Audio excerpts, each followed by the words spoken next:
Guys, ganito magamit ng StreamYard sa live stream, gamit ang cellphone lang, no? So, ganito. Tuturo natin sa inyo para hindi po kayo mahirapan sa mga baguhan dyan, So, madali lang naman siyang gamitin, So, guys, ano na lang, panood yung video at saka tapusin nyo para maintindihan nyo yung tutorial natin. Paano mag-live gamit ang StreamYard through cellphone. Yan, okay.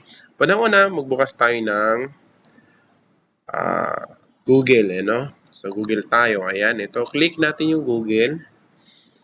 Yan. Tapos, type natin StreamYard. StreamYard. Yan. O di kaya Restream, Yan, StreamYard tayo. StreamYard. Yan, ayan, lumalabas yung StreamYard. Yan, may nguso. Yung may dakin na may nguso. Yan, click natin yan. Yan. Tapos, yan, get started. It's free. Ayan, so get started tayo. Yan.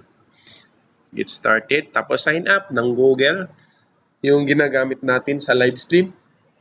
Yung ginamit natin sa YT, no? Yun. Click natin to. Google. Tapos, yung piliin natin yung account na ginagamit natin sa YT natin, Yan, ito. Click natin to. Ayan. Ayan, ito na ang lumabas, no? Ayan. Stream to Instagram, ganyan, how to go live on, yan, ganon. Tapos next lang natin. Next, yan. Tapos i-close natin kasi yun ang sinasabi dyan. Yun. Tapos, pindutin natin dito yung click create. Yung create sa baba, yan, create. Yan. Tapos pindutin natin yung live stream. Yung live stream. Yan, live stream, yung nasa taas, yan.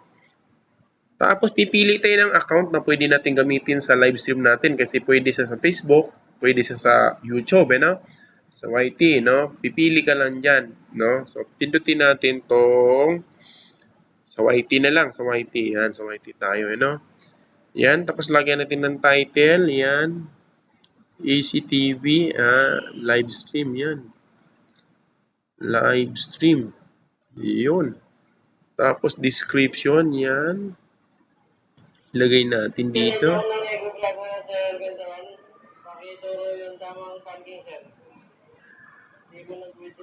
Ilagay natin dito. Siguro to meet new friends. Yan, ganun na lang. Sample lang naman to. Friends, yan. Tapos public, yan.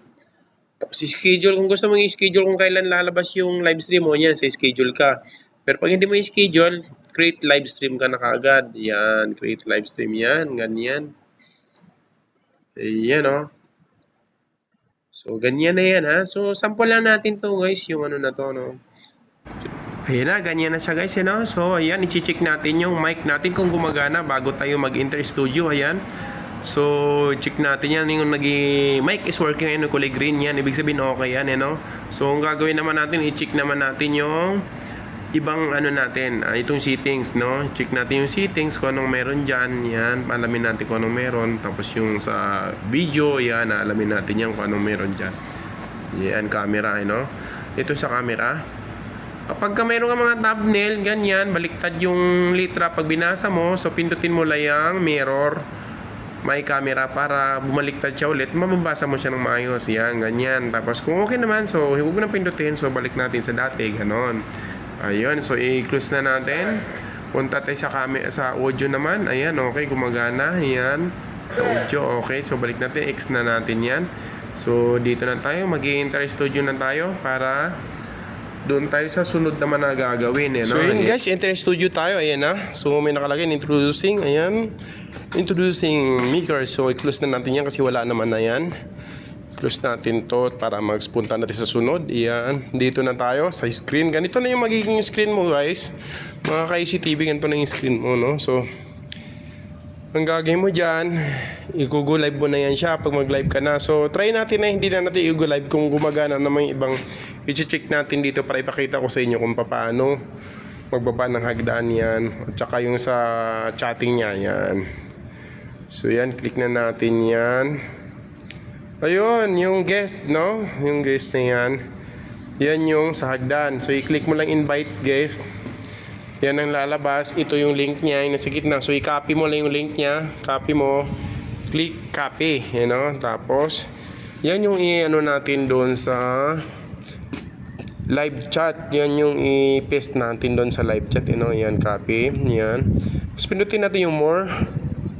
Ayan, post comment. Post comment tayo. Tapos yan na. Tapos ipipaste natin yan dyan sa comment section. Yan. Paste natin. Yan. Tapos yun na. I-post na natin. Ayan. Anyan yung hagdan. Nakadikit na yung hagdan. No? Nababa mo na yung hagdan. Pwede silang umakyat sa live mo kung gusto nilang umakyat. No? Yun. So ganun lang. Pwede mo bago mo i-live. Go live. Iyan mo muna. I-set mo muna yan. Para ready na. Tapos ayan, ito yung mga ibang gamit niya. Ayan. May mga ano dyan. Marami kang pagpipilian. Video clips. Yan. Mga background. Yun. Ganon. So, madali lang naman siyang gamitin. So, ganun lang guys. No? So, sana may natutunan kayo dito sa aking tutorial. Paano gumamit ng StreamYard gamit ang cellphone, no? Ganun lang yun. Ayun. Mabilis lang naman yun. So, hindi kayo mahihirapan dyan. So, yan. Sa mga hindi pa naka-subscribe dyan. So, subscribe na po kayo. Tapos, pakihit na rin po ng notification bell para updated po kayo lagi sa aking mga video. Ayan. So, thank you very much po. Ang ating tutorial po ay hanggang dito na lang po. At saka hanggang sa susunod. So, ingat po kayong lahat at saka God bless and also enjoy po sa mga kung ano man ang ginagawa nyo. Ayun, ganun lang po. Bye-bye!